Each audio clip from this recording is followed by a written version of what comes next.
Hello everyone, welcome to கடற்கவி சமையல். இன்றைக்கி நம்ம சேனலில் ஒரு வெஜ் ரெசிபி தான் பார்க்க போகிறோம். நிறைய பேர் சில மாதம் நான்வெஜ் சாப்பிட மாட்டீங்க. அந்த மாதிரி டைமில் இந்த மாதிரி செஞ்சு சாப்பிட்டு பாருங்கள். நான்வெஜ் டெம்டிங்கே ஆகாது. நான்வெஜ் கிரேவிங்ஸ் வரவங்க இந்த மாதிரி கண்டிப்பாக ட்ரை பண்ணி பாருங்கள்.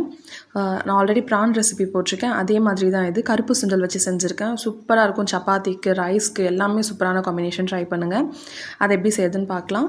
ஒரு கடாயில் கொஞ்சமாக எண்ணெய் சேர்த்துக்கிறேன். ஒரு 3லேருந்து 4 ஸ்பூன் எண்ணெய் காஞ்சதும் கொஞ்சம் கடுகு, கொஞ்சமாக சோம்பு சேர்த்துக்கிறேன். சோம்பு உங்களுக்கு ஆப்ஷனல் தான். வேணும்னா சேர்த்துக்கோங்க, வேண்டாம்னா விட்டுருங்க. கூட நீங்கள் பட்டை லவங்கம் கூட சேர்த்துக்கலாம். இப்போ நான் ஒரு 2 மீடியம் சைஸ் வெங்காயத்தை இந்த மாதிரி வெட்டி வச்சுருக்கேன், சேர்த்துக்கிறேன்.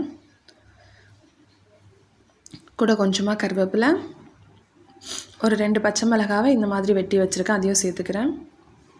இப்போ எல்லாத்தையும் சேர்த்து கொஞ்சம் உப்பு சேர்த்துட்டு வதக்கிக்கலாம். உப்பு சேர்க்கும் போது வெங்காயம் சீக்கிரமாக வதங்கிடும்.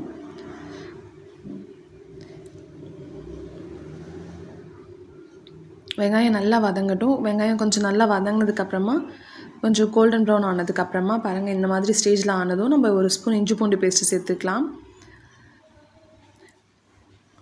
குழந்தைங்க கருப்பு சுண்டல்னால் சில குழந்தைங்க சாப்பிட மாட்டாங்க, பெரியவங்களே மோஸ்ட்லி சாப்பிட மாட்டாங்க. இந்த மாதிரி செஞ்சு கொடுத்து பாருங்கள். கறி குழம்பு மாதிரி கறி தொக்கு பண்ணுற மாதிரி இருக்கும். ரொம்ப டேஸ்டியாக இருக்கும். இப்போ இல்லை, நான் ஒரு 3 மீடியம் சைஸ் தக்காளி சேர்த்துக்கிறேன். தக்காளியும் நல்லா வதங்கட்டும். தக்காளி தனியாக வதங்கி நல்லா மசிஞ்சு வரட்டும். இங்கே பாருங்கள், இந்த மாதிரி தக்காளி வெங்காயம் எல்லாம் சேர்ந்து வந்ததும் இங்கே நான் கருப்பு சுண்டல் ஆல்ரெடி நைட்டே ஊற வச்சு ஒரு 4 விசில் விட்டு எடுத்துருக்கேன். ரொம்ப குழைவாக வேக வைக்கக்கூடாது, வெந்தால் மட்டும் போதும். இப்போ நம்ம அதை சேர்த்துக்கலாம். தண்ணி இல்லாமல் சேர்த்துக்கோங்க. சேர்த்துட்டு ஒரு 5 நிமிஷம் நல்லா சிம்மில் வச்சு நல்லா வதக்குங்க. அந்த வெங்காயம் தக்காளி இஞ்சி பூண்டு பேஸ்ட்டோடு நல்லா வதங்கும் போது அது இன்னும் கொஞ்சம் ஃப்ளேவராக இருக்கும். பாருங்கள், இந்த மாதிரி ஸ்டேஜில் வந்ததும் நான் குழம்பு மிளகாய்த்தூள் ஒரு 1.5 ஸ்பூன் சேர்த்துக்கிறேன். கொஞ்சமாக கரம் மசாலா சேர்த்துக்கிறேன். நீங்கள் தனி மிளகாய்த்தூள், மஞ்சள் தூள், தனியாத்தூள் எல்லாமே சேர்த்துக்கோங்க.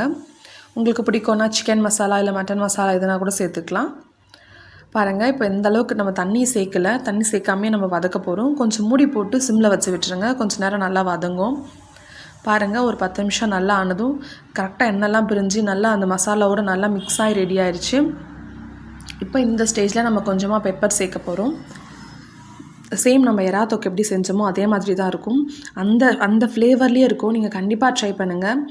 பெப்பர் வேண்டான்றவங்க நீங்கள் ஸ்கிப் பண்ணிக்கோங்க, பார்த்துக்கோங்க. பாருங்கள், நம்ம அதை மிக்ஸ் பண்ணும் போதே நம்ம மசாலாவோடு சேர்ந்து மிக்ஸ் ஆகுது. பருப்பு தனியாக, மசாலா தனியாக இல்லாமல் எல்லாம் சேர்ந்து மிக்ஸ் ஆகுது. இது கூட கொஞ்சம் சூடாக அடித்த ரைஸ் போட்டு மிக்ஸ் பண்ணி நீங்கள் பசங்களுக்கு லஞ்ச் பாக்ஸ் கூட கொடுக்கலாம். சப்பாத்திக்கு சூப்பராக இருக்கும். எல்லா டைம் ஃபேவரட்டாக இருக்கும். பாருங்கள், கண்டிப்பாக ட்ரை பண்ணுங்கள். ஒரு முறை ட்ரை பண்ணி பார்த்துட்டு கீழே எப்படி இருக்குன்னு மறக்காமல் கமெண்ட்டில் சொல்லுங்கள். பாருங்கள், இப்போ கொஞ்சமாக கொத்தமல்லி தழை போட்டு நம்ம இறக்கிடலாம். அவ்வளோதான் ஃப்ரெண்ட்ஸ், சூப்பரான நான்வெஜ் ஸ்டைல் கருப்பு சுண்டல் தொக்கு ரெடி ஆயிடுச்சு. கண்டிப்பாக ட்ரை பண்ணுங்கள். ரொம்ப டேஸ்டியாக இருக்கும். ஒரு முறை ட்ரை பண்ணி பார்த்துட்டு நீங்கள் எப்படி இருக்குன்னு சொல்லுங்கள். வேறு ஏதாச்சும் ரெசிபி வேணுனாலும் மறக்காமல் கமெண்ட்டில் கேளுங்க. நம்ம சேனலை ஃபாலோ பண்ணுங்கள், லைக் பண்ணுங்கள், சப்ஸ்கிரைப் பண்ணுங்கள். Bye friends, lots of love.